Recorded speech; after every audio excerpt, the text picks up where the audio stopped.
Rich and I have been doing this for a while, which means we have seen some stuff, and we will be reminiscing about and debating some of the crazier moments that we have witnessed firsthand here in today's show. Welcome to the PHLY Sixers show, brought to you by Rothman Orthopedics.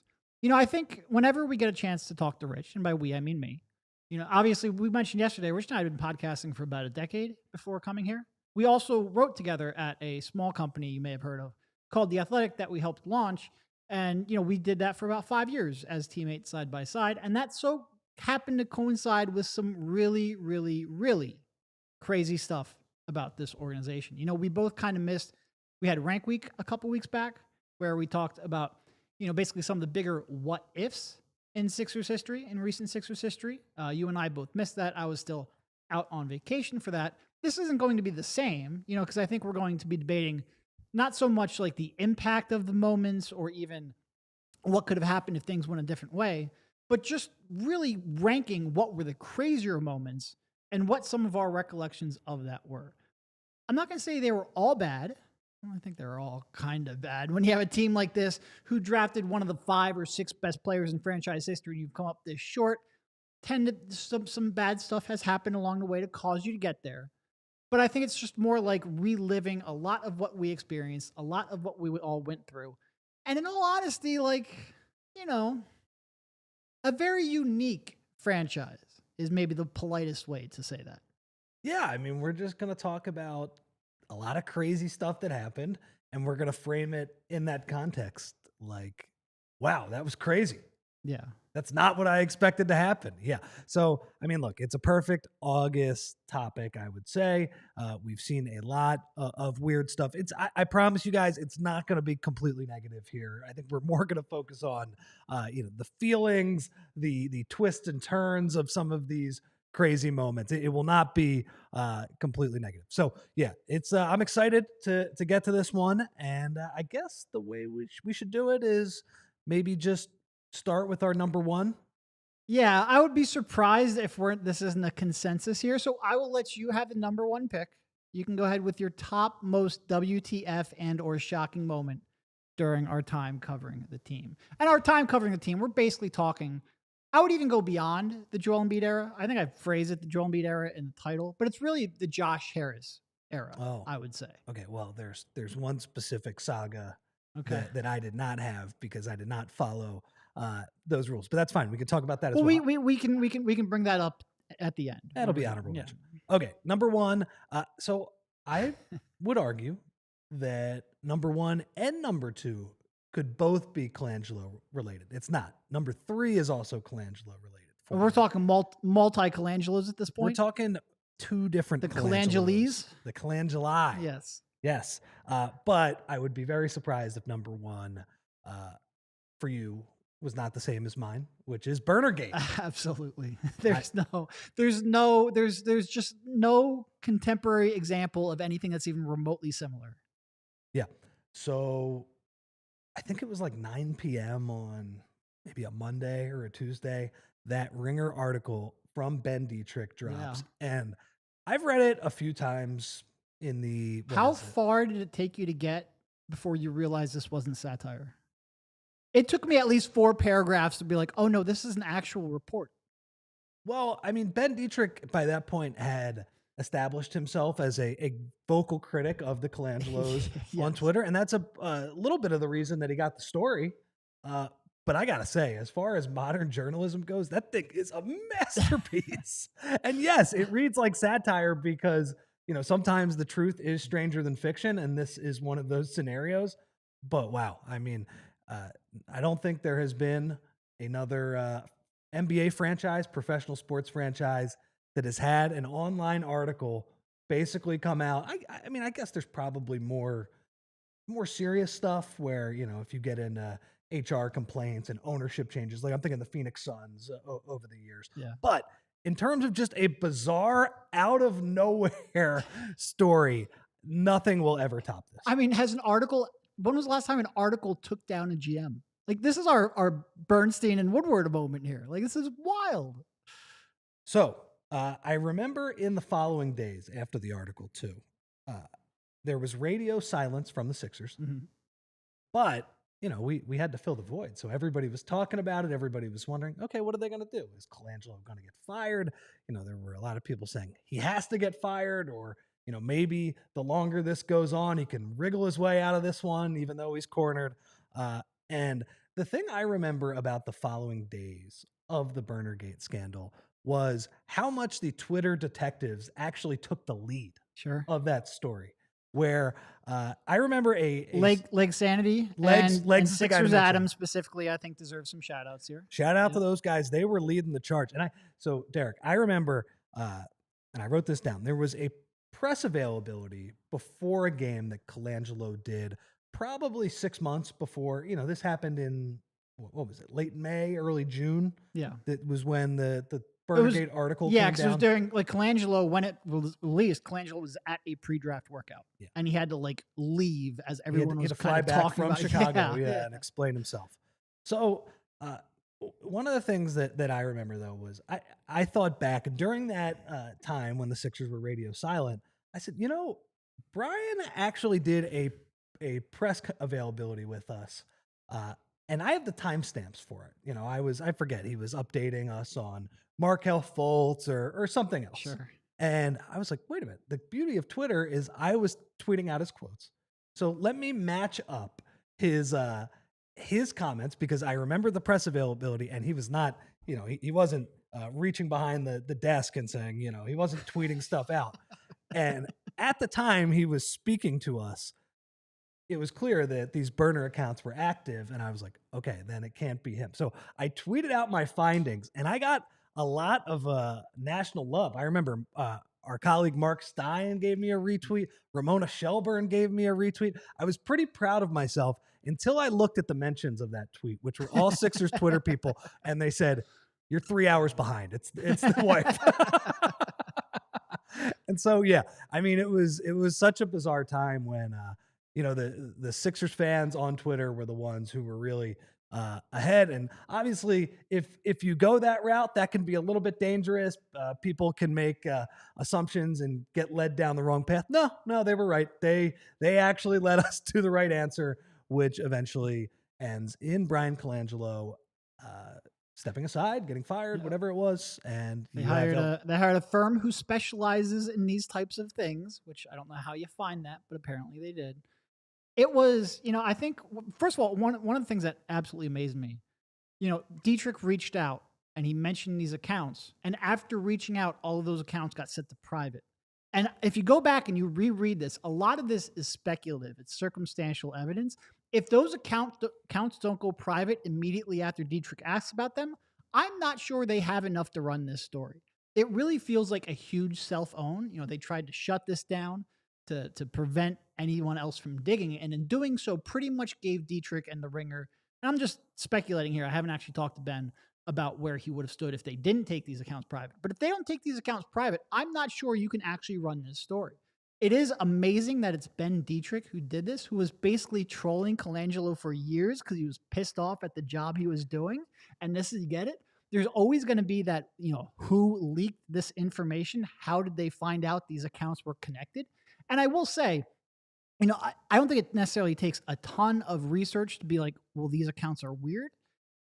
In part because I had 4 out of 5 of them muted, which, trust me, I regret now. And I actually had one of them that would DM me pretty consistently complaining about Woj, complaining about journalism. If I didn't view that as, man, this is an annoying person on Twitter, and instead went, this is a little bit weird. I'm just saying, like, they acted like they were connected in certain ways. And it is just wild to go back, because I actually had somebody who had downloaded and saved all of the tweets from Still Ballin' and sent them to me. Still Ballin'. S. Oldham. Well, something Abe. Honest Abe. Yeah. Unknown sources. Enough unknown sources, yeah.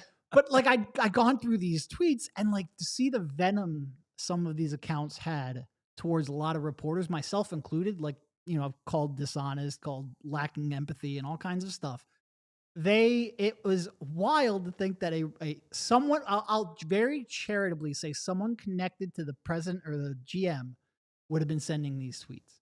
And obviously what eventually got them in a lot of trouble was the medical stuff But even just like, I want to get a tall ladder to slap Joel Embiid. Like, you can't do this. I can't believe anybody thought that they wouldn't get caught. Like, the hubris of not thinking they were going to get caught and that there would be no consequences is amazing.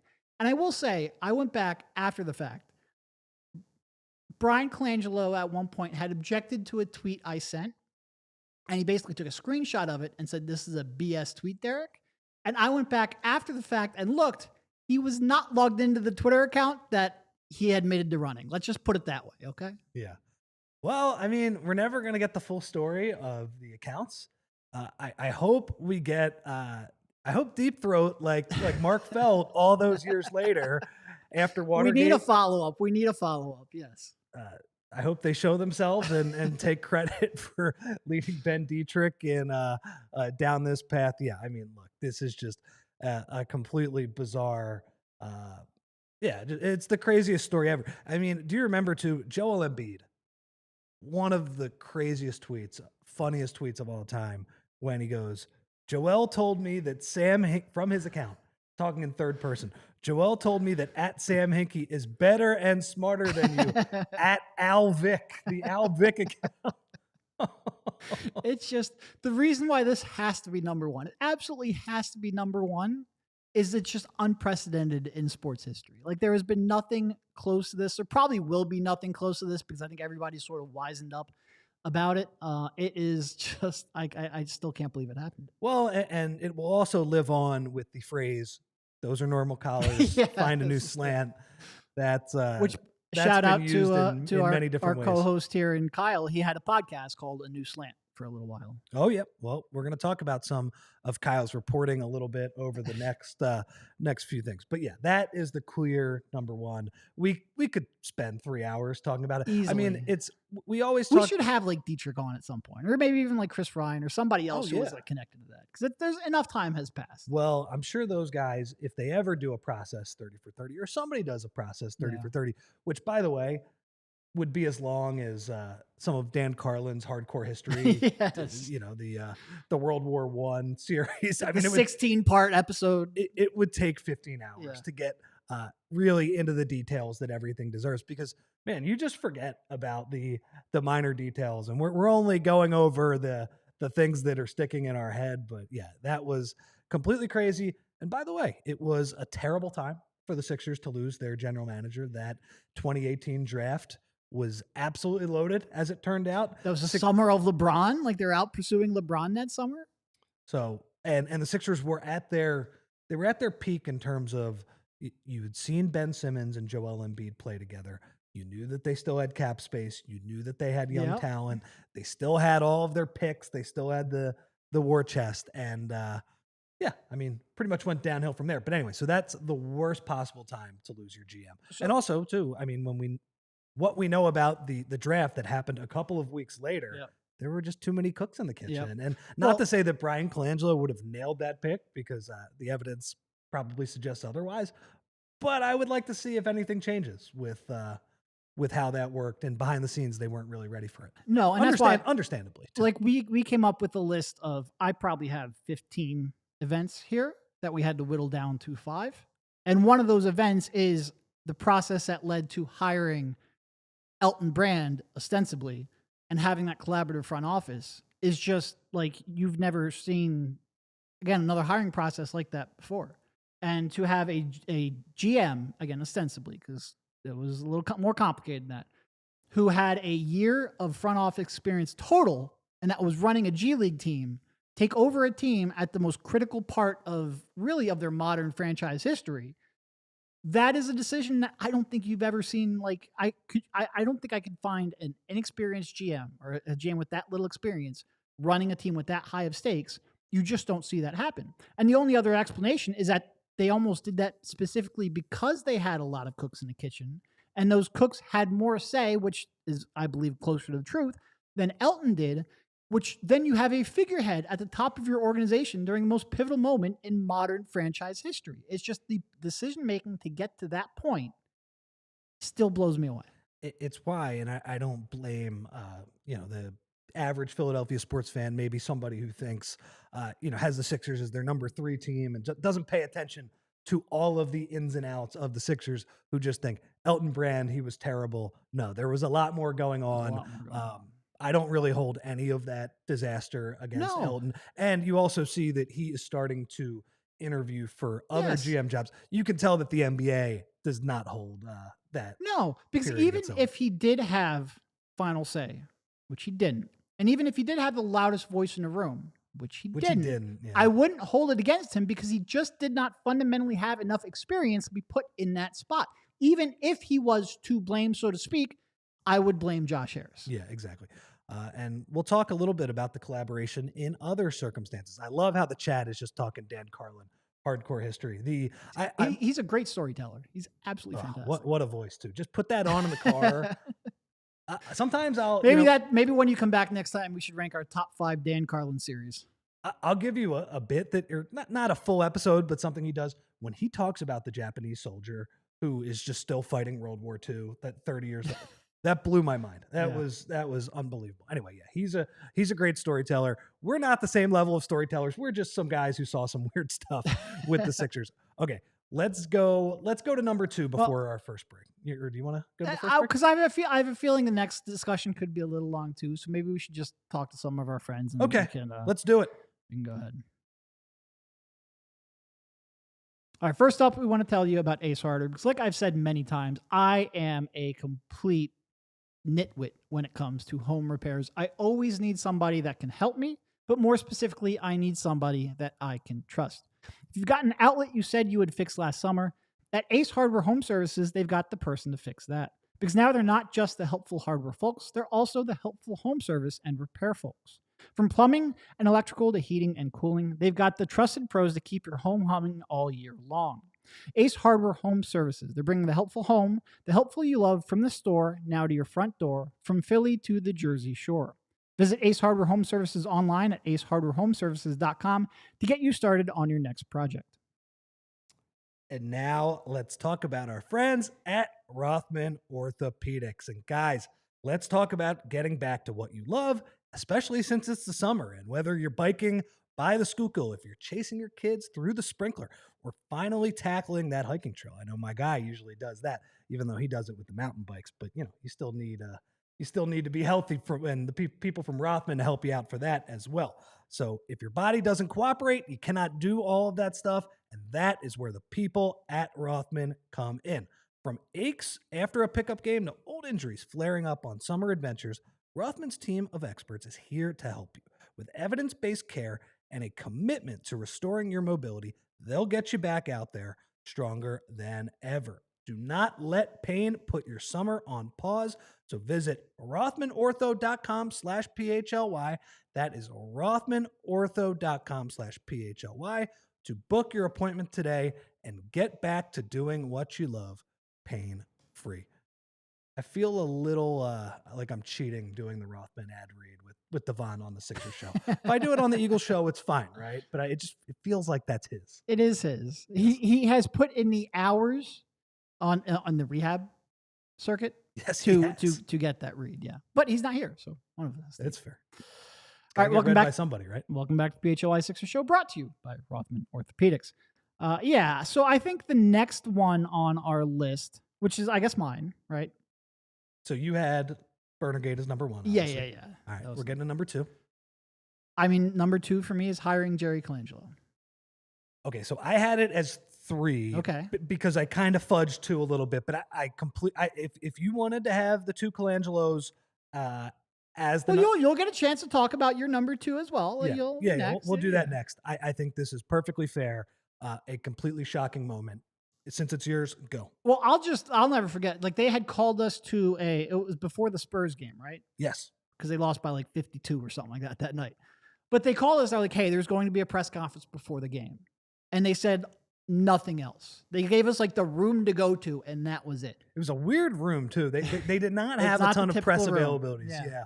Now that was the room that they eventually used when they hired Bryan Colangelo. It was the same room. It was. They should have renamed that room. I wonder if it's still there at the Farg, where they should just call it the Bad Colangelo Decision Room. That's what they should call it. Yeah. So they call us in there, and we're all standing there. All the reporters are standing there, like basically just waiting to see what this press conference was going to be about. you could obviously read into it that it was going to be about Hinke or at least something related to Hinke because there was obviously a lot going on at that point. Had they won a game at that point? No. Because they lost like the first like 18 games or something like that, right? They beat the Lakers in early December Yeah. when Kobe was shooting bricks. Maybe they had won one. It was right around the time when they picked up the first win. Bricks. Yeah. So they basically hadn't won. Jahlil Okafor was constantly in the news, constantly, whether it's driving 108 over the Ben Franklin or getting into bar fights, getting a gun pointed at him. Like he was just constantly in the news for the wrong reasons. By the way, that made my honorable mention, those 3 things he said. I guess we can get to that a little bit later. Okay. The only reason I wouldn't put those in there is because they're kind of tied into a lot of these. So like you knew he was on thin ice. And we're just standing there in the room waiting for whatever's going to happen. And Jerry walks literally through that door. And I just remember Rich going like, oh my God, that's Jerry Colangelo. And like at that point, you very quickly realized what was going. Now, I don't think I knew whether or not he was going to be like collaborating with Sam Hinke, whether they were firing Sam Hinke, exactly what his role was going to be.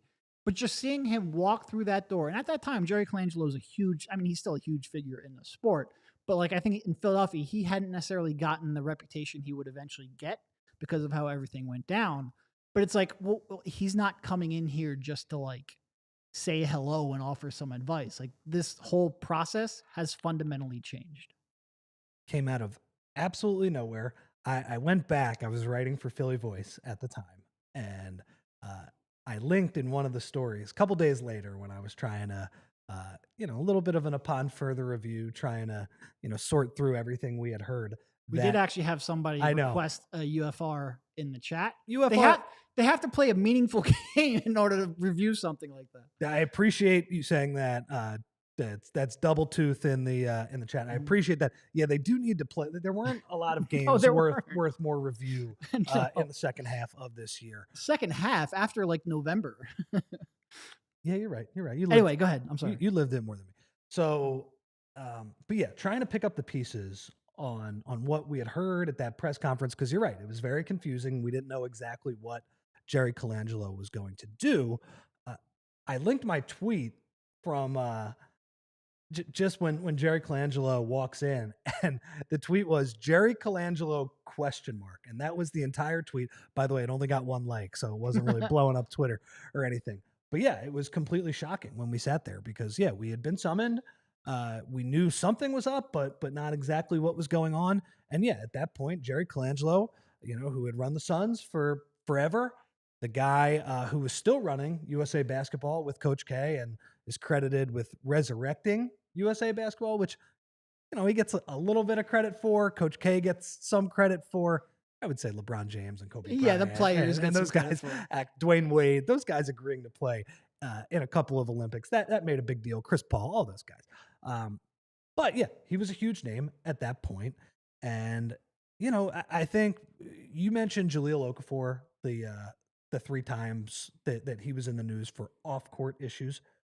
I think that was a huge catalyst because at that point, there was a sense that Sam Hinke just, he had let the thing get off the rails a little too much. And I don't think that's unfair.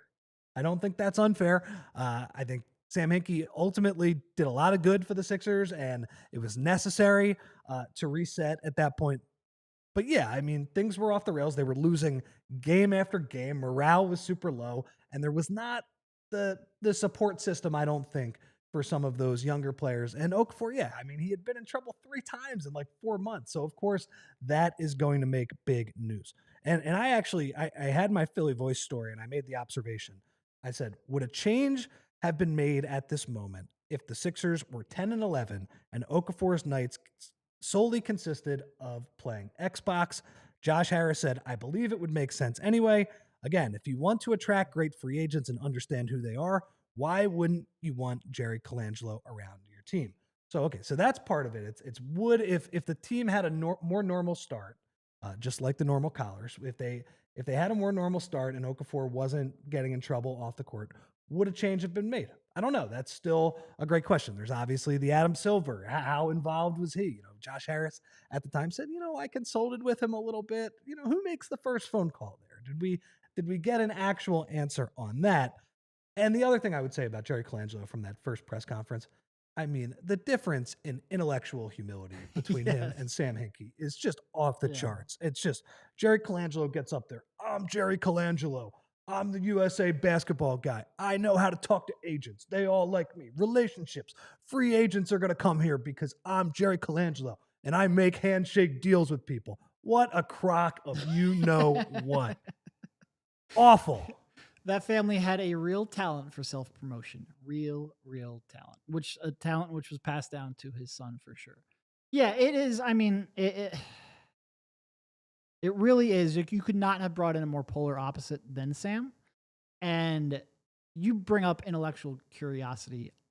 It's 100%. Like, say what you want about Sam. I think he understood he always had a lot to learn. I never got that sense from either of the Colangelos, quite frankly.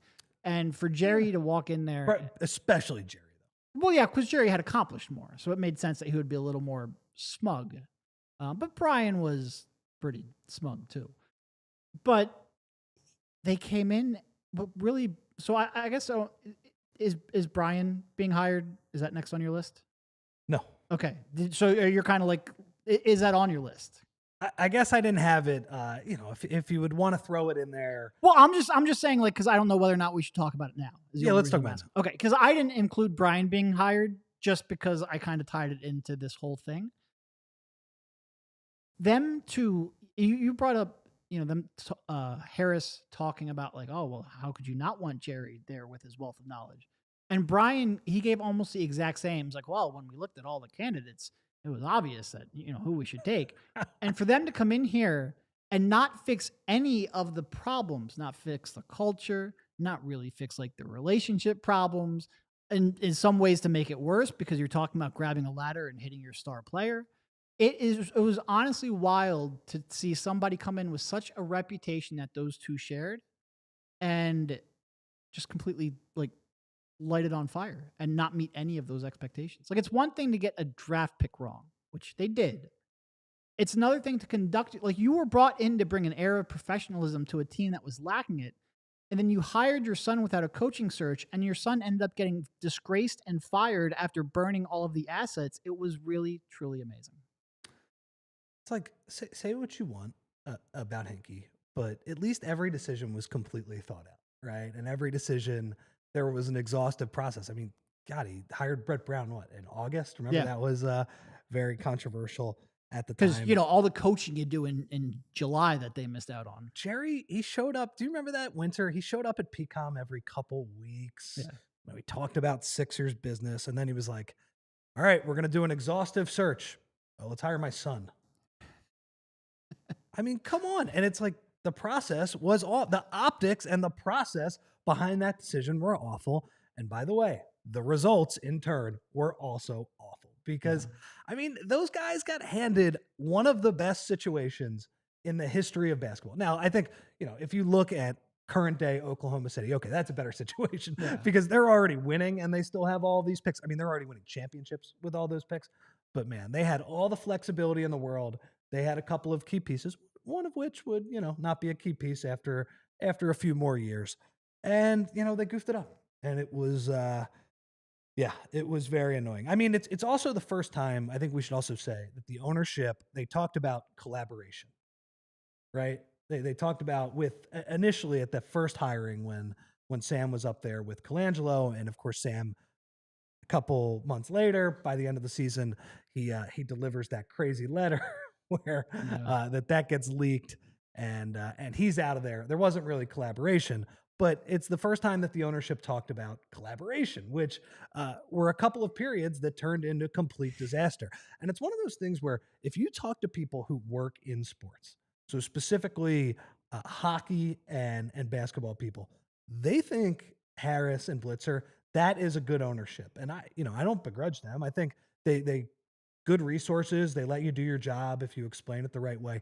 But the reason that Sixers fans are not as crazy about this, and the reason I also agree with Sixers fans when they complain about Josh Harris, it's like there's been a lot of crazy stuff that's happened under. You're really the only constant besides Joel Embiid. And when we talk about top of the organization type stuff, you guys are the only constant. And I think that should be held against them. So That's all. No, I mean, it's so many of the craziness directly led from their process stinking.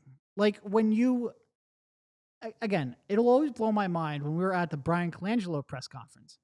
And I asked Josh, because they were like, well, we started with a list of 75 names. I'm like, okay, that means nothing. I could put a list together of 75 candidates in an afternoon. That doesn't, that's great. Those are words. That means nothing.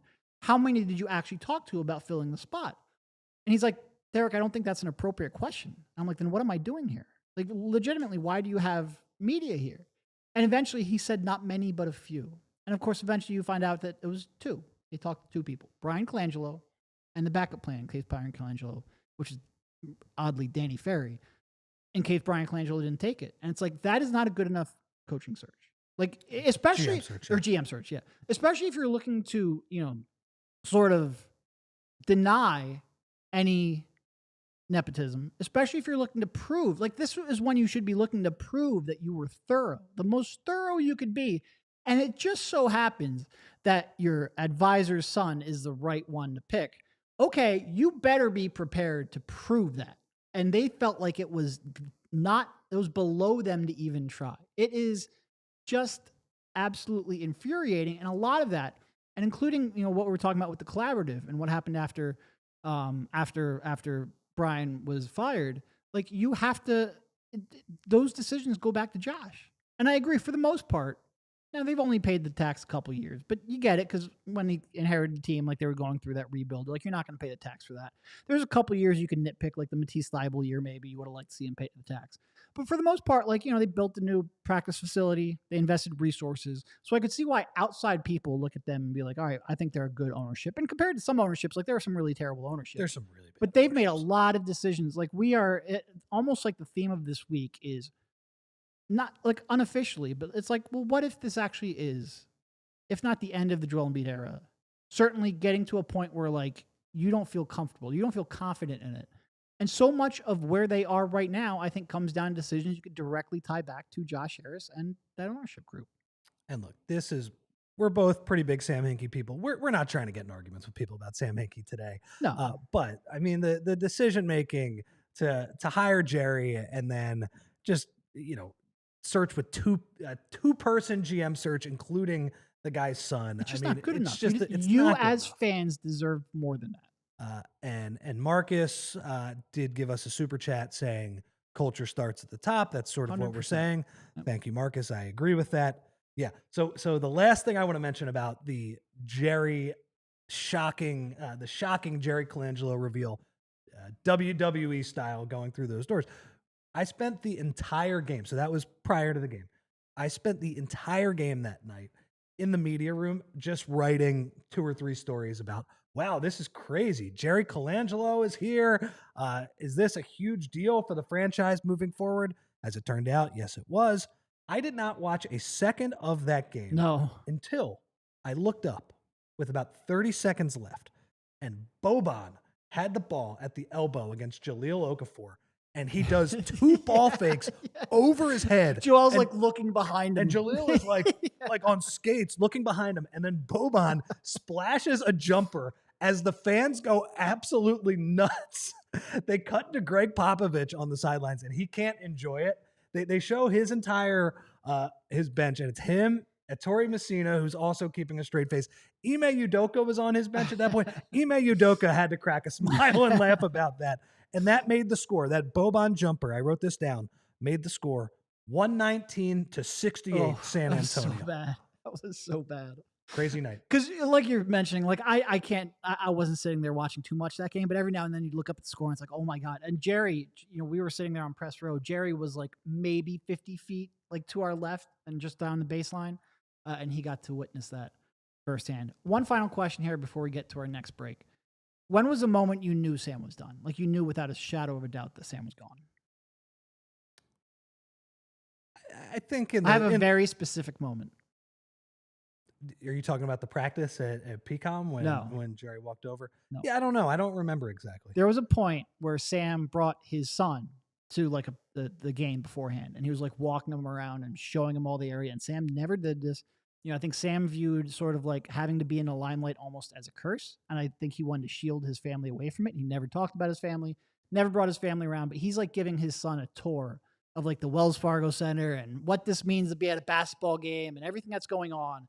And it very much just read to me like, oh, he's giving him this opportunity because he knows he might not have this very much longer. I'm like, he would not be doing this if he felt like he was going to be here in a month. And I think that was probably in April, late March, April of that season. That's when I knew like he's done. Well, he's done. Take it from the Hinke whisperer, everybody. What a frustrating period of Sixers history. All right, you want to get to some of our remaining friends? Yeah, and we have 3 more that we have to get to in the final segment. We might be doing some. There might be a little bit of overtime, which is good. Some of these topics deserve the lid to be on the swear jar. All right, guys, first up, we want to tell you about Golden Nugget Jewelers. For the past 30 years, Golden Nugget Jewelers has operated out of the very same location in the heart of Philadelphia. Customers from across Pennsylvania, New Jersey, and even Baltimore and New York City have come to Golden Nugget Jewelers to find that perfect engagement ring or wedding band. Their staff is highly trained and dedicated to providing a personalized shopping experience. Golden Nugget Jewelers has a vast selection of engagement rings and wedding bands, along with high-end watches, fashion jewelry, and sparkling diamond necklaces, bracelets, earrings, and more. And you receive a final cleaning and written appraisal with every engagement ring purchase. Golden Nugget Jewelers has been family-owned and operated business since 1987, right there on Chestnut and 8th in downtown Philly. You deserve an expert and the best price. Golden Nugget Jewelers, where Philly gets engaged. Visit goldennuggetjewelry.com today to learn more. And now let's talk about Dudette Dental. Guys, your smile says a lot, and let us introduce you to the team that helps you say exactly what you want with your smile. Meet the Dudette Dental Group.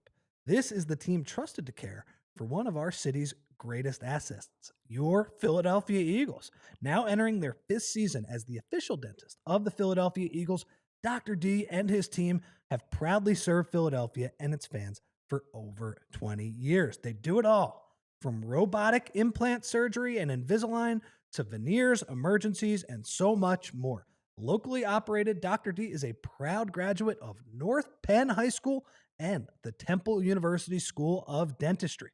His commitment to health and confidence of our community runs deep. So whether you're an MVP or a lifelong fan, this is the team you want caring for your smile. Check them out at PhiladelphiaEaglesDentist.com. That is PhiladelphiaEaglesDentist.com, and discover how you can smile like the birds. Welcome back to the PHLY Sixers Show, brought to you by Brothman Orthopedics. I think before we get to the remaining 3 on our list, we have to talk about something positive. So we got to tell you about the big deal. The big deal is presented by Cherry Hill Jeep. I know people buy Jeeps elsewhere. I just don't know why. Drive home in your new Jeep or Mitsubishi today. Hat tip to Bill, Mitsubishi. Bill Matz over here. Just minutes from all bridges or available online 24/7 at cherryhilljeep.com. Today, the big deal, Kyle Schwarber. Yeah. I gotta go outside of our sport to find something fun to talk about because, well, we cover the Sixers. Pretty good baseball. That was an incredible performance last night. Sitting here, 40 home runs, leads the NL, right? It's the fastest to 40 in franchise history. I think he beat Ryan Howard in his 58 home run season by 2 games, I believe. Got there 2 games quicker. 3 home runs in the last 2 games, 8 in the last 12 games, and that slam, the 2-run shot to tie it was great too. But that slam, it's just, that park is getting electric. I love baseball at this time of year. Might be a little early, like September, October baseball. Absolutely perfect. But I have got to get down there because between him and Johan Duran and, Bryce carrying as well, it's just been a really electric atmosphere. With the people chanting MVP. Yeah, I think it's going to be a fun couple of months for the Phillies. It's been electric the last few nights. And he's just coming there with fewer, usually in years past, 2 or 3 years ago, it'd be yeah, he's hitting 40, 45, 48 home runs, but he's doing it with a 200 average. He's getting on base, but you like to see a little more. Him getting his average up 250, 260, he just doesn't have any holes right now. It's really, really deservedly in, I don't know if he'll really get there, but playing at a level of borderline MVP. It's incredible. Amazing. Unfortunately, we got to talk about basketball. Well, we're gonna talk about some fun stuff coming up here. We will talk about some. Again, we know why people buy Jeeps. We just don't know why they buy them elsewhere. Drive home in your new Jeep today, just minutes from all bridges, or available online 24/7 at cherryhilljeep.com. All right. You had something else at number 2 on your list. What was it? So I kind of cheated here because it's not a one specific event. There's a few tied in there. Okay. But I just wrote down all of Markelle Fultz, Yeah. everything. That was number 3 on my list. Yeah. And to your point, I think I wrote Fultz's shoulder, but like that means everything. So it starts with his pre-draft workout, which the Sixers, Yeah. No, go ahead. I was going to bring up my tweet. Go ahead, bring up your tweet. No, I brought it up enough. It pains me too much. Anyway, the pre-draft workout after the Sixers make the trade, we're like, wow, Boston, I can't believe they would trade back for this pick. They basically have a photo op as a pre-draft workout. You know, he comes driving up from Maryland with the with the Chick-fil-A in the car, and he doesn't play that well. It's kind of, you know, he's working at half speed, you would say. It's not really all that impressive. So like, was it a huge red flag at the time? No, I thought the whole thing was kind of, you know, ridiculous. Him dribbling the ball up and down the court as we all took video. In retrospect, was it a sign of things to come? Who is to say? So if there is a Markelle moment that stands out to you over the next few years, what would it be? Oh, there's all right. few. So bringing up my tweet from I tweeted while we were at that workout. Value of today's workout was 80% medical reports, 18% interview, 1% performance, 1% miscellaneous. Don't worry about his shooting. I literally added the words, don't worry about his shooting to that tweet. And as I've mentioned on this show many times, I think 99% of the time, what I tweeted there was true. Like, you don't let a single workout on a 1-on-0, especially a bad shooting performance in a 1-on-0, influence and override a season's worth of scouting, except when the guy fundamentally changes his shot. And at that point, his shot wasn't nearly as bad as it would get. Not nearly as bad as it would get. But, and like I've talked to other teams, I've talked to people with both, you know, the Lakers and the Celtics, and they weren't overly concerned at that time, long-term, about the shot. They thought there was something changed. They thought they would have to try to get him back, but they thought they could. There were other reasons why, you know, they were a little bit uncertain about him as that top prospect. It wasn't really that they thought the shot was permanently broken. That being said, never has a tweet in my career aged worse than that one. Yeah. So I have a few moments that stand out for me. It was the double clutch free throw in Orlando. Miami, yeah. That was one of them. So I'm going to run through all of these. Oh, because Orlando was when they traded for Jimmy Butler, right? It was the same trip, actually. Yeah. They went to Miami. It was Memphis, Miami, and then Orlando, which was Jimmy's debut game. And Adam also mentioned in the chat, Utters. Yeah, that was a memorable moment. Yeah, that was a little interesting when he was playing that game while like driving. You remember like the Utters jump? Yeah, I don't really want to describe it that much because I'll probably put my foot in my mouth trying to describe that, trying to catch the milk from the Utters. Okay, number 1. Remember everybody at practice? This was when we started to notice that this was going in the wrong direction early in the season. Mm-hmm. Markelle is shooting on the basket at the Sixers practice facility, farthest away from us. And, you know, cell phones were readily available at that time. You know, maybe we're old. We're not that old. Yeah. Not the same exact technology as now, but people were trying to film him shooting free throws. And do you remember who freaked out at us? JJ Redick. Future friend of the pod, JJ Redick. JJ Redick, who is our guy, was not happy with the media, you know, and he was talking about like, have some empathy for the kid. This is ridiculous, which on one hand, I think he's being a very good teammate in that regard, where he's being a vet trying to show some empathy for Markelle. On the other hand, like, and I think he knows this, we have a job to do. Yes. And a number 1 pick, forgetting how to shoot a basketball, that's something you're going to chronicle even if you have empathy. But and like, hey, it's that dude is criticizing Redick here. I think analyst JJ Redick would respond differently. And JJ, in that instance, he's not trying to have like honestly, a really truthful reaction. He's trying to defend his teammate and his brother. Like, I think that was 100% his perspective. Doesn't mean he doesn't, like, JJ doesn't understand fundamentally why we would be covering it the way we did. And quite frankly, we never held that against JJ, I don't think. I mean, again, we had JJ, like, a couple of years later, gave us a shout out on his podcast about how good of a job we did, like, specifically called us out by name. And we had him on our show after that as well. So there was no, like, hard feelings. It was just a teammate doing his job. versus a media member doing their own job. And I understood both perspectives of it. But it certainly was kind of a touchstone moment because you knew that they were feeling it inside at that point too. And then he goes away for, I think he missed 68 games that year. Yeah. So number 2 during that time when he's gone is Kyle's story in Philly Voice, when he just got all the details about the trainer, all the stuff that was going on. And I am unfortunately going to aggregate it, but it's the one detail in the story that will always stick with me: the VR goggles. Yeah. That they had him trying to revisualize his shot with the VR goggles. It was something that they used with other players, apparently, with Furk with the VR goggles. Furk working on his behind the back passes with the VR goggles. But that was something that stood out and just showed kind of, how wild everything was behind the scenes with the Markelle aspect. Number 3 was a positive moment at the end of the 16-game winning streak. The final game of the 2017-18 regular season, when everything was going right for the Sixers. That was the point when Colin Cowherd was going, "Hey, LeBron, we're good. We got Ben Simmons. We're good." Because Ben was killing it. He was one of the best players in the NBA. It was when JJ and Bellinelli were making everything they put up. Like, they weren't even looking at the basket, and they were making threes. And in that last game, they beat the Bucks by 1,000,000.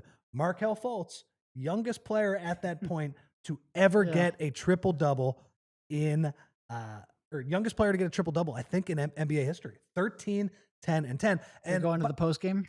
Huh? Are you going to the post game? No, what was the post game? Okay. Well, remember when I think it was Sarah and Kevin were asking him questions and he just refused to answer it. He just got quiet. Oh yeah. And then at some point, PR just came in, threw a towel to him so we could just kind of dry off and change the subject. And people got, but it's not even like he said, no, I'm not answering that. He would just not say anything. Yeah. Oh man, that was so weird. And they got in a lot of trouble, even though they were trying to get answers on where he had been. Yeah, that was. They weren't even trying to get really dig for information. Just hey, what's your what have you been up to? What's your perspective? What got you back on the court? And he just didn't answer it. That's crazy. Yeah. So, I mean, that was the weirdness of that time. Shout out to Sarah Todd and Kevin Kincaid for asking those questions at that point. But I think that triple-double went to show the athleticism was still there. The rebounds and the assists, that wasn't an issue. It just, could he score against the Milwaukee Bucks team that was playing out the string and really wasn't trying all that hard? Yeah, he could, but not as consistently. And I mean, look, Markelle's stuck in the NBA for a long time without really any jumper to speak of. He could still get to the basket, but again, you need to be able to shoot to be that top level player. Go ahead. No, you go ahead. You can finish. Number 4. Oh no, I got a couple more things on Markelle. I didn't realize we were pivoting off. No. Number 4, Markelle memory. Oh, okay. JJ Redick being put to the bench at the beginning of that 2018-19 season, which made no sense. It was just because they were trying to get Markelle Fultz. It's because they thought JJ would handle it well. He did not handle it well. No, he handled it like a pro, but he was I think behind the scenes, I think he was this is crazy. Come on, what are we doing here? And number 5, like you mentioned, the incredible hitch on the free throw in Miami, which, like you said, it was the 3-game road trip following the Jimmy Butler trade. And Jimmy Butler played on the... Which eventually I think I ended up coming down, because you were on that trip for us at the Athletic. I think after the Jimmy trade, I ended up coming down to Orlando just because of everything going on. We needed more people there. It was a wild trip. The 3rd game was in Orlando, and Jimmy played in that game. They only... So the first game was a back-to-back, and they were in Memphis, and they played... I think they had 8 guys available because they had just traded Cove and Dario, who had played the night before. They didn't have Jimmy yet. They didn't have who else was in that trade? I'm trying to. Justin. Yes. What was his name? The kid from Creighton. There. Ethan. Thank you, Justin Patton. Man. Oh man. So they didn't have any of their guys, and some of their players were hurt. I remember they played a pretty good Memphis team, and they took them to overtime. And the funny thing about this, Derek, was Memphis had those great media seats right behind the Sixers bench, and I remember early in the second half of that game, Markelle splashed like a 20-foot jumper off the dribble, and he looked like Washington Markelle Fultz for that one possession. And I was sitting right behind Brett Brown. He said to himself quietly under his breath, but we could hear it. He was like, "Okay, Markelle." So then you fast forward 2 nights later to Miami, and he shoots that free throw, and it's a complete hitch, bring it back. He's almost like falling over the free throw Yeah. line. He shoots it. And I just remember I was one of the only reporters that was there that night, like trying to ask him about that after, like just being like, I felt so bad for him. It was just like, Markelle, what happened on the free throw? And he couldn't really give me a very good answer. So I just kind of moved on after it was over. But yeah, I mean, you had Brett Brown after it was over. You know, remember he started doing the popcorn stuff. He started switching hands, like juggling back and forth to try and get to shoot. And Brett was just like, yeah, I if it works for him, fine, yeah, or whatever. Yeah, it was definitely a strange time. And like again, to bring it full circle, to bring it back to JJ, lashing lashing out at us a little bit in the beginning. You did feel some empathy for him because it was just not normal what was going on. Honestly, one of my biggest takeaways from that was how much empathy you felt for him and how much empathy you wish a lot of people around him had as well. Because very early on, it became obvious, like, oh, people are just going to try to prove that they weren't at fault for this train wreck. Like, I got that sense so early. They at one point had a video of Markelle and his trainer working on a brand new shot for him. And this was before the season. And it was clear they were like, well, look, this is something they are trying to do. This is a change they are trying to make, and it's backfiring. And even Brett, I think on the record at one point in September or whatever, might have been after like the scrimmage they had before the season, he said, Markelle on his own accord went out and changed his shot. Now they would eventually walk that back, but you had the team. That was after the blue-white scrimmage. Yeah. You had the team trying to blame the trainer. You had the trainer trying to blame combination of the team and also Markelle. You had some people bringing up the injury. And then I think as time went on, the injury became a bigger and bigger reason for both sides. I don't think anybody necessarily thinks it's 100% injury. Like, I think everyone thinks that there is some kind of a, dealing with a mental component to it. Now, whether or not that was caused by the injury then caused him to change the shooting motion, to relieve some pressure on the shoulder. Maybe that then screwed up his confidence. Like, I don't think anybody truly has a firm grasp of all of the, weights and percentages that goes into it. But there was a couple months there where it's like everybody was looking to save their own reputation. And nobody was really concentrating on the kid whose career is being derailed by this. And it is something where, like, we can sit here and sort of comment on Markelle and the shooting motions and the, double clutch and the popcorn ball. But at the end of the day, like, he was the one where it's like, this is his life. And you just saw it be threatened very, very quickly. And it was tough. It was honestly one of the tougher things I've ever had to report on because of that. It was hard. And hey, it's that dude says, I hear you guys, but it was a pretty big disaster. I hear you. Oh, it was a disaster. I hear you. It 100%. was a disaster. And if you're just feeling burnt from that, I completely understand. But yeah, it was just such a disaster that it was hard not to just like take a step back. You can be empathetic of people in disasters. Yeah. This disaster impacts all of us, you guys as fans, us a little less so because we're doing a job, but the disaster impact all of us, but you can still have empathy for it, for sure. So Green and Green says there was no reason to trade up for him. Green and Green at Washington, he was nasty. No, and the one good workout he had, the one good pre-draft workout was with the Lakers. I don't believe for a second that the Lakers were locked in on Markelle or on Lonzo Ball. I think there was a chance he would have gone number 2. Oh, he would have went number 2. Oh yeah. I think people just assumed that the Lakers were out and were going to. They didn't have the capital to move up, though. No, the Sixers had that Sacramento pick that they were able to move up, and obviously Jason Tatum has turned into an amazing pro. Was not the most surefire prospect in the world at that time. I mean, again, was a very good prospect and played the position that you're looking for in the modern NBA, and has turned into an absolute stud. So, and by the way, the Sixers were never going to get him because if the Celtics knew that the Sixers were going to take Tatum, they wouldn't have made the trade. They just would have taken Tatum number 1 overall. But you mentioned, though, there was no reason to trade up for him. Guys, he was so nasty at Washington. He was the exact everything that Shai Gilgeous-Alexander is doing in the NBA. That is what Markelle Fultz projected to do. Herky-jerky game, ability to make the mid-range jumper, ability to get all the way to the rim. And like big guard who's a decent defender. Not just mid-range jumper, too. Like, he was making tough contested mid-range jumper, like over really strong contests, rising up. He had, great body control and touch at the rim. He could really explode in that first step. His defense, he had that 7-foot wingspan that Brett used to love to talk about, like, watch him when he unfolds his arms. And it's like, he had so much two-way What do you call him, potential. a slinky? Yeah, yeah. When he unfolded the arms. He was, and look, you ended up trading him for the pick that became Tyrese Maxey in a really weird twist of fate. Now, granted, I think that was originally the sixth. No, I forget the whole lore of that one. But yes, it ended up working out in that respect. But you lost like 4 years of Joel Embiid's prime while you're looking for a player who could actually be a legitimate co-star and running mate who could play off of Embiid's unique skill sets. That could have been and should have been Markelle Fultz. So Lost Sleep mentions that he thought he was overrated at Washington.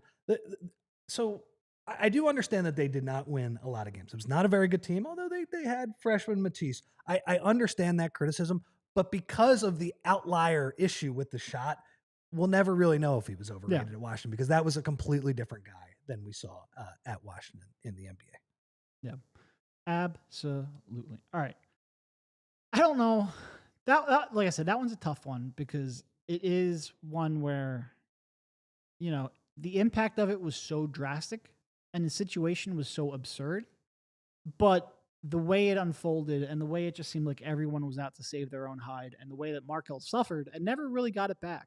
Like, he got a little bit of like a mid-range game for a year or two in Orlando. It was never anywhere near the same. It was like a 3-step shot. Yeah. Though. It was like, get it here, get it above your head. And that's not how it works. And there's still just so much uncertainty that the impact of it was undeniable, but it was sad too. Like I said, there was nothing, because I published a report at The Athletic right around the same timeline as Kyle, and there's no report that I've enjoyed working on less, if I'm being honest. Just because like there's such a was real that like world. a 5 byliner too? It was basically mostly me and Jared Weiss. Yeah.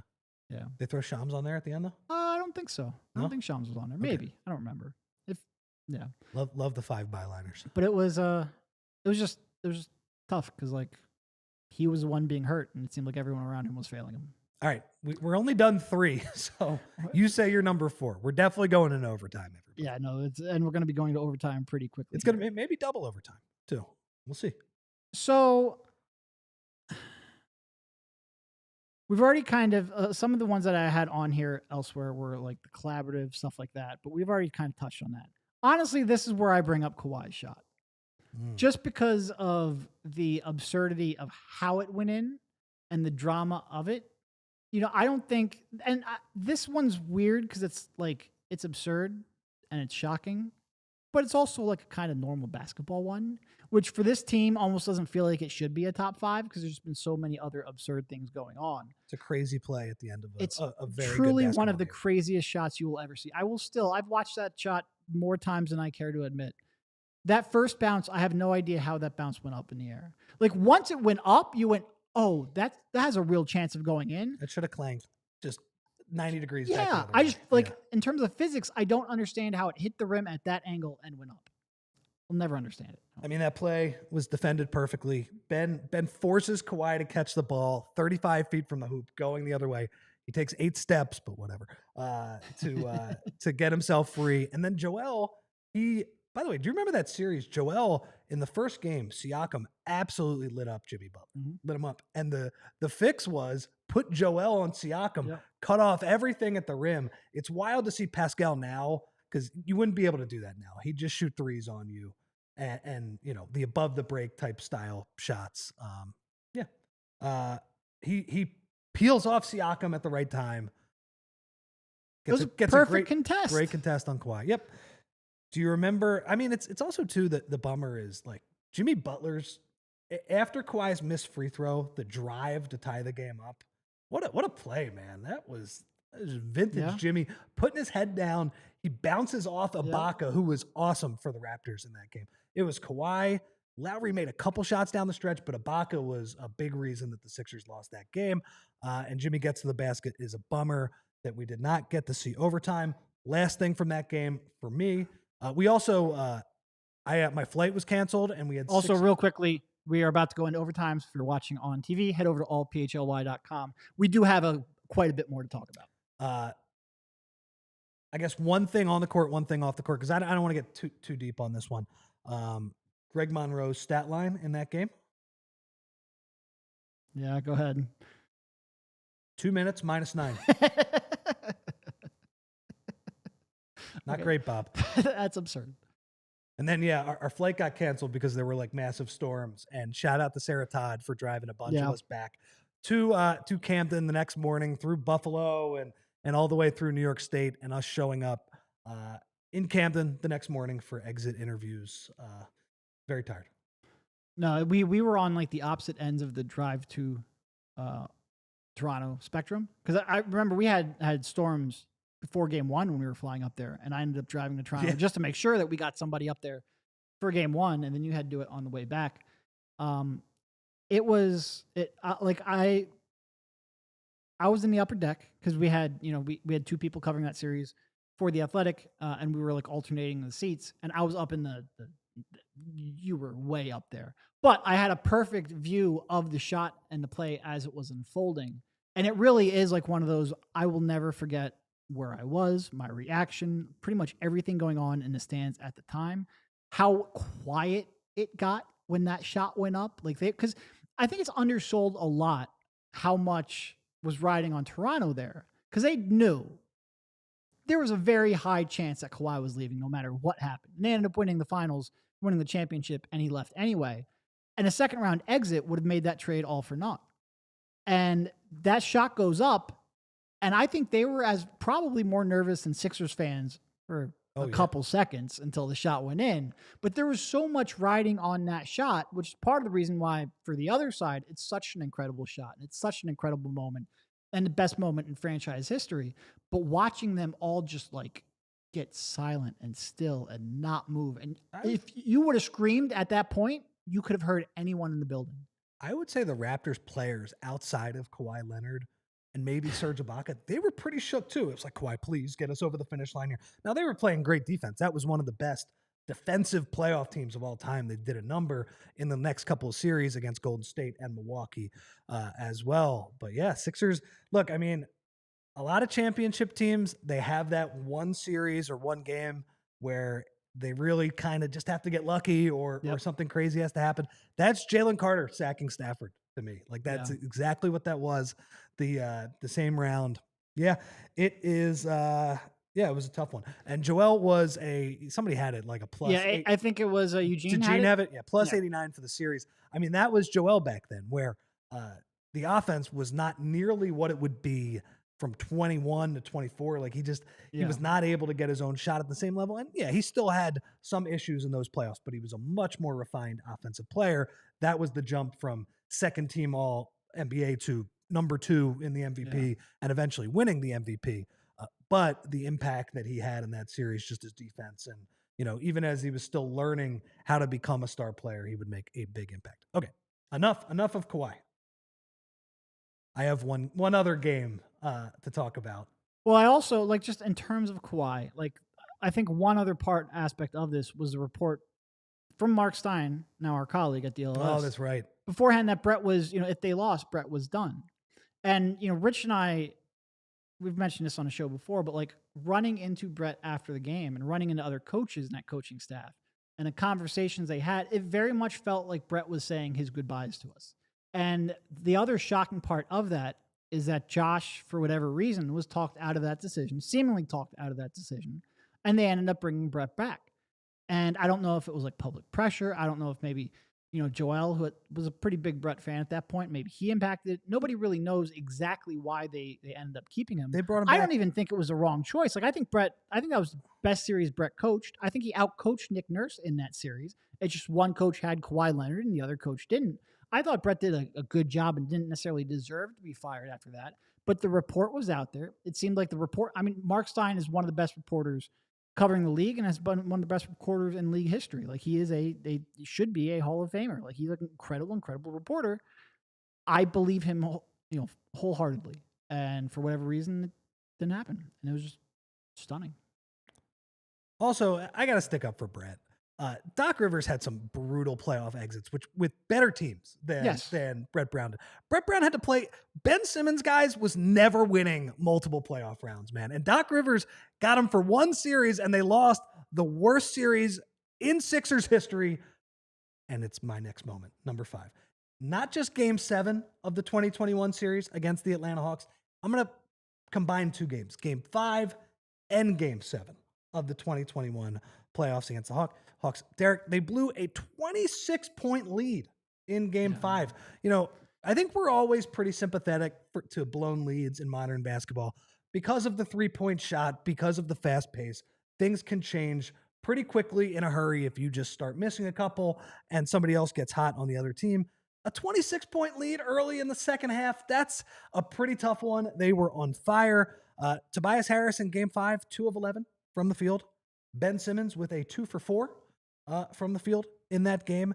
Do you remember how incredible Seth Curry was offensively in that series? Yeah. Defensively? Yeah.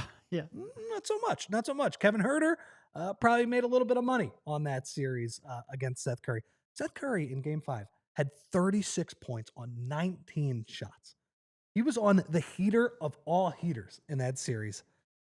And it wasn't enough. And you know what also wasn't enough? You have Game 6, which is one of the weirdest games ever. You have Ben Simmons getting benched, just watching from the bench. And you have a kid in Tyrese Maxey who has no idea what he's doing, but is just ready for the moment. He's just ready for the moment, ready to take all of those big shots. He doesn't care that there's all this pressure on the Sixers. As it turned out, he was the exact right person to give the ball to in that game. And Tyrese Maxey drags the Sixers to a win in Game 6. Very impressive stuff from him. Probably was apparent at that point. I'm not sure I knew that he was going to be an all-star level player at that point, but you knew the Sixers had something with that. Just the mental fortitude it took for him to drag the Sixers over the finish line in that game. And then Game 7, we know about Ben passing the ball to Matisse. It was, I just remember leaving the arena that night. It was just shocking. Tyrese Maxey minute totals for other games in that series. Game 2, 5 minutes. Game 3, 6 minutes. Game 4, 7 minutes. Game 5, 1 minute, 20 seconds. And then Game 7, after he legitimately saved the season, he got 14 minutes of play. That wasn't Brett Brown, everybody. No, that wasn't. And honestly, there's a lot of people in there debating Brett versus Doc right now. I think Brett did a far better job. It doesn't mean it was perfect by any stretch, but I think he did a far better job. But it is that series. I just don't understand how you can look at Doc Rivers' playoff run with the Sixers and just be like, wow, this was way better than Brett Brown. He didn't make it any farther. Somebody, I think it was maybe Ed Wright, brought up Brett had the most talented team of the Joel Embiid era, which we can debate 2019 whether or not that was the most talented team. Okay, and he took the eventual champions to 7 games and literally the final second. It's not like they underperformed that year. No. They did pretty well. The only real season they underperformed with Brett in the playoffs was the following year, but Ben Simmons was hurt. Anyway, the Atlanta loss was by far the worst loss they've had in the playoffs. It is the one where it's just completely unforgivable. It is the one where it felt like they shifted, like the tone around the team shifted from, this is a team with a young core and a lot of ways to get to where they need to go and optimism, and they've got a long runway to they just might be underachievers. They might be this. They might be paper tigers. And this series, obviously, everything shifts because of Ben and because of the way he broke down and the way he then reacted and the trade demand, and then you had the gap year, so to speak, as you were trying to pivot away from the Ben era. But the fact that they still had a decent shot a couple years later after this Ben issue was crazy. Yeah. Gene also mentions from that series, remember when Doc said, Trae Young, let me put Danny Green on him? That was the Game 1 loss at home. Sixers go 1-3 at home in that series. The only game they won, Shake Milton went nuts in Game 2 of that series. Shout out to Shake. He's playing in Europe somewhere. I think the people... he just signed, right? Yeah, the people of Lithuania are very fortunate because they're about to see some buckets from our guy Shake over there. Yeah. It is. That was a tough one. And obviously, the whole Ben thing gave it gave Doc a little bit of cover, because I think it's almost undersold how bad of a job he did in that series. Yep. All right. What do you have there? Or is this? I have some other stuff too. So the fifth one that I had, because I wanted to go with something semi-optimistic, because there's a lot of people saying it is a funeral in here. It's okay. Guys. Drafting Joel Embiid to me was shocking. Yeah. I don't think people understand how little appetite there was to draft another injured center, and especially a center which, at that time, the navicular bone was something that a lot of people were terrified of. You're just coming off of Yao Ming. You have Bill Walton in the back of your head. Like there's a lot of big men whose career this completely ended and tanked. And coming into the league with that injury, there were a lot of people, and not just like, old head basketball guys. Like they always want you to say the name. I distinctly remember Spike on the Ricky saying like, I need a healthy guy. I need someone who's going to play next year. I can't take another injured center. And I'm saying that not to put Spike on blast, but because that was the common sentiment, even among more, like I would say, plugged in, more online guys who are almost literally pushing we need to draft a superstar to try to build a title contender. Even they were scared of this injury. I was terrified. And I still had Joel Embiid number 1 in my big board. Look at you. But I think by and large, like not Noah Vonleh? No, although we did have somebody on our podcast who wanted Noah Vonleh over Joel Embiid. We will not necessarily bring that up. Remember we did that big show right before the draft? I do. That was fun. But that was like the early days of podcasting. Yeah. We were like on, landlines. It was. We had like AOL dial-up, powering it. Look, we're old, all right? We've been doing this for a while. Yeah. But I think people truly don't understand how much of an uncertainty that was and how much courage that draft pick took. Because I think for the most part, Sam Hinke was a bit of he drafted by chalk a little too much. When Nerlens Noel fell, he took Nerlens Noel. When Michael Carter-Williams fell, he took Michael Carter-Williams. When Jahlil Okafor fell, he took Jahlil Okafor. He wasn't all that creative of a drafter, especially at the top. This is the one where he said, all right, look, I think this is obviously a huge risk. And I would argue this is a risk where it kind of cost him his job. Like if Joel Embiid doesn't miss that second season, I don't think Sam gets fired when he gets fired or asked to share decision-making responsibilities or whatever nonsense you want to bring up. But it was ultimately the right move for the organization. But it was a move that I don't think very many people make it through. Look, especially when you then combine it with taking Dario at 10. Was it 10 that they took Dario? And he wasn't going to play either. Like I just never coming over. Never coming over. I don't think very many people make that, and I think a lot of people. That to me was, I don't want to say it was shocking because I kind of had a little bit of a hint that they were going that way, but I think it was certainly surprising to a lot of people. Dario Saric, not. Obviously he's like even at $5 million is a terrible contract in the NBA right now. Denver basically had to pay to get rid of him. Right. At this point, is that they traded him right to Sacramento? I think so. I could be wrong about that. Whatever. He did not play it all for them this year. Dario Saric's 2017-18 season is a pretty good stretch forward, man. It didn't really last. You also mentioned at the time that you were going to be pretty worried about giving him his second contract just because of the foot speed. But I enjoyed Dario Saric on that 2017-18 team. Good passer, found a way, like creative way to score, and also just shot the hell out of the ball that year. So that was I think look, the Joel pick was a great pick at that point. And two teams passed on him just because he was hurt and they were afraid of his injuries, and the Sixers waited, and it took a while. It took really 3 years to get a full season out of him and a playoff season, but they ended up making the right pick. Yeah, that was shocking. Also too, I remember the draft footage too. It showed him, and he was just he's talked about this before where it was on delay. I think he was at his agent's house in LA, and he's sitting on the couch, and he's on delay, and it looks like he doesn't want to play in Philly, and everybody made a bunch of jokes about him. Then eventually, like 5-10 minutes later, they show him actually, pumping his fist and saying, okay, I'm ready to play in Philadelphia. So no, it really was like, those are decisions that can define an era. And I think a lot of people will look at that and be like, oh, well, what has it led to? And we might do another show later this week on why it hasn't led to what you expected. But those are the kind of decisions that set you up for success. And like I said, I think a lot of people wouldn't have made that choice because if he doesn't get back on the floor, that's probably your job and you might not get another chance at it. But to have the conviction to be like, all right, I think this guy could be the best player in this draft. He's falling to 3. Even if he won't play next year, I got to take him. Like losing 1 year at that stage, like imagine if they go and they get Jabari Parker. Because Embiid doesn't get hurt. So Embiid goes 1, Wiggins goes 2. They get Jabari Parker. Okay, Parker plays that first year, but who gives a shit? Like, it doesn't matter. It doesn't change your franchise at all. Instead, you had to wait 2 years. It sucked, probably cost Hinkie and his crew his job, but it gave you a chance to contend for a title for the next decade. Unfortunately, they squandered a lot of their chances to build a stronger contender, but it is one where I think it was a shocking draft night decision, and I think it's one that they deserve a lot of credit for. All right, I have a couple more shocking moments. A couple more that we didn't bring up that we need to get to. Zaire Smith's peanut allergy. Yeah, just absolutely incredible. The allergic reaction that led to a hole in his esophagus. I believe he lost in the neighborhood of 40 pounds. Yeah. And basically did not play most of his rookie year. Dear Lord, I'm happy that he made it through. Yeah, pretty wild. I don't really have anything else to say about that. Just like he was in like real serious trouble for a second there, and luckily he made a full recovery. And again, that's not even one where I'm like going to blame the team on per se. It's just crazy. It's just one of those things that seems like it can only happen to the Sixers. And good on Zaire for obviously coming through that.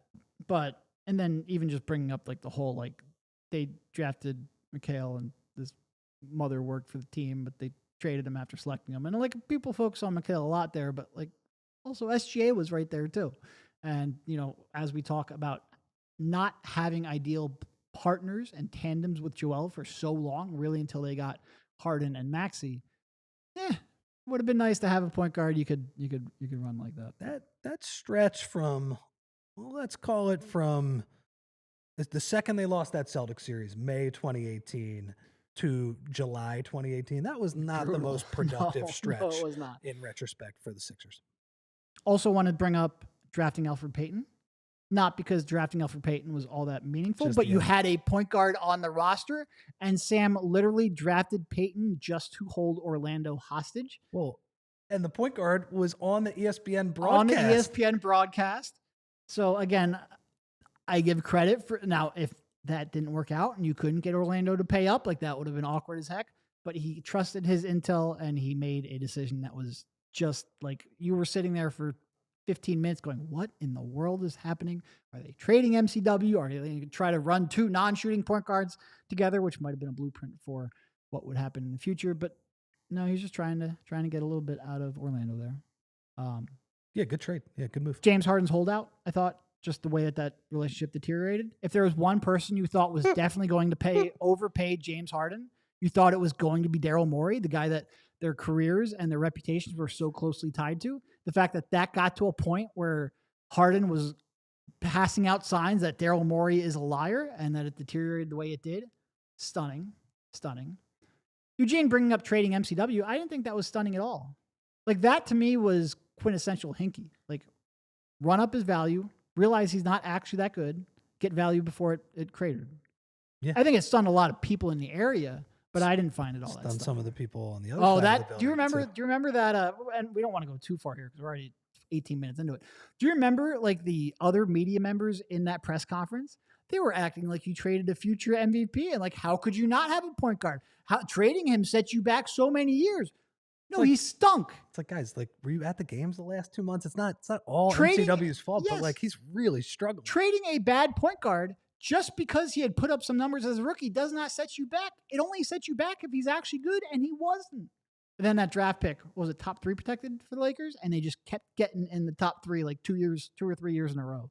Yeah, unbelievable. A lot of lottery luck. You mentioned, I will say, like, this is gallows humor, but Harden, the video of him, I remember waking up on the Monday morning, the video of him at a camp, a basketball camp or clinic for Chinese kids, and telling these little kids, Daryl Morey is a liar who probably don't even speak the language. It was like, I thought it was an AI video initially. I was like, this is the most ridiculous thing I've ever seen. And obviously, yeah, he put it on signs in the club and all that stuff. And that bled right into the beginning of PHLY.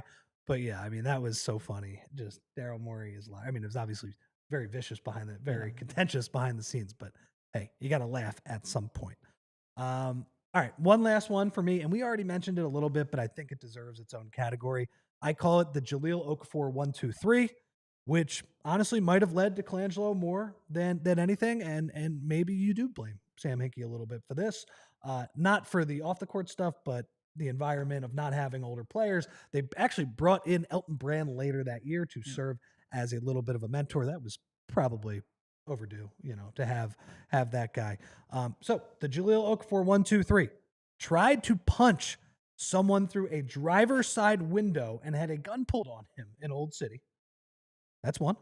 went over 100 miles per hour on the Ben 108, Franklin yep. Bridge, which is so hard to do. I've always joked that you have to Tokyo drift if you go the one way to reach that speed. There's a toll on the other side. I don't really know how you reach that speed. If you go from Jersey to Philly now, by the way, there are a ton of speed bumps on the Ben Franklin Bridge. I call those the Jahlil Okafor Memorial speed bumps to keep people under 100 miles per hour there. And then he gets into a street fight in the wee hours of Thanksgiving morning after a loss in Boston. The next day, it was an amazing poop fecta of Philadelphia sports. The Eagles got blasted in Detroit, sort of the beginning of the end of the Chip Kelly era. And also in the middle of that game, a TMZ video drops of Jahlil Okafor getting into a fight on the streets of Boston. Was he screaming like, "We got money" or something like that? It was something like that, yeah. And I do like, I love the way that narratives formed, because like a lot of this was like, oh, you know, this is all because of the losing culture and they don't have enough veterans there. And it's like 2 out of 3 of these incidents happened like before they played a single preseason game. But people were so quick to want to try to get that narrative out there that it just took hold. And like, again, it's not like there was a bad locker room. Like he was literally not even in a locker room at that point. I agree. They needed a couple vets on that team. Yeah. I agree. You're right. No. Like long term, I think they definitely did. 2 of those happened. I don't think that's why Jahlil was acting out, though. 2 of those happened in September, October. He was, he was just an immature kid, which happens sometimes. But which nobody would have cared about if he was playing good and the team wasn't historically bad. I mean, maybe like the fight thing would have cared about. It had to be one of 2. He either had to be playing good or he had to be behaving off the court. And he got neither of those things, so it kind of blew up. Unbelievable. I got money. I think the only other things I had a note, the Jimmy Butler trade surprised me, but I didn't want to talk about it because that's just normal basketball transition. I just didn't expect that they would pursue him at that time. Signing Al Horford surprised me because it was just a strange fit. But again, that's a normal basketball move. I didn't really want to bring that up. I did have hiring Elton Brand as a GM, but we sort of talked about that whole collaborative era. So those were kind of Ben Simmons demanding a trade after having a epic meltdown. But I mean, there's already like Winona right now is screaming that we're a little bit too negative, and that would have taken us even more negative. At least the other ones I feel like were fun negatives, or at least something that we could reminisce about. The whole Ben thing, I don't know how to talk about without being super depressing. I didn't think maybe the game. I just find the games more super depressing. The Kawhi one is the most depressing one in my opinion because you actually had a chance with that team to do something. The other ones are depressing, but they also were far before the stages of potentially winning a championship and having a parade down Broad Street. I can't believe they had Josh Richardson, Tobias Harris, and Al Horford surrounding Joel Embiid. I always call it the great spacing catastrophe of 2019-20. A big man who still at that time got a good chunk of his offense in the paint. And you had 3 power forwards who could barely shoot surrounding him. And look, Al Horford was a good shooter, but he wanted that pick and pop 3 with a guard at the top of the key. He didn't want to stand in the corner. He was useless in the corner. Doug also mentioning that it predates the process, but we have not even discussed the Bynum fiasco. We mentioned that it might be coming at some point. Yeah, for sure. Well, and Doug quitting on the team. Like, I'll never forget. Oh, I'll never forget that. I run through my shoes. Yep. Nobody ever booed me. All right, Doug. He seems like a good guy away from coaching. Oh, yeah. I think and I've talked to him a couple times since that drove me insane. Seems like a good guy, but he's definitely like, he needs to deflect blame. That drove me insane. Viewed positively. All right. I think that's probably enough. Think that's it for a Tuesday in August? A 90-minute podcast. Mostly marathon. Again, I actually enjoy kind of talking about some of the crazy stuff. Because look, was it painful? Yeah, but it was unique. And it was life. It was ours, It was uniquely ours. It's a shared experience. Yes. You live, you learn. In the Sixers case, you don't learn, but that's life, right?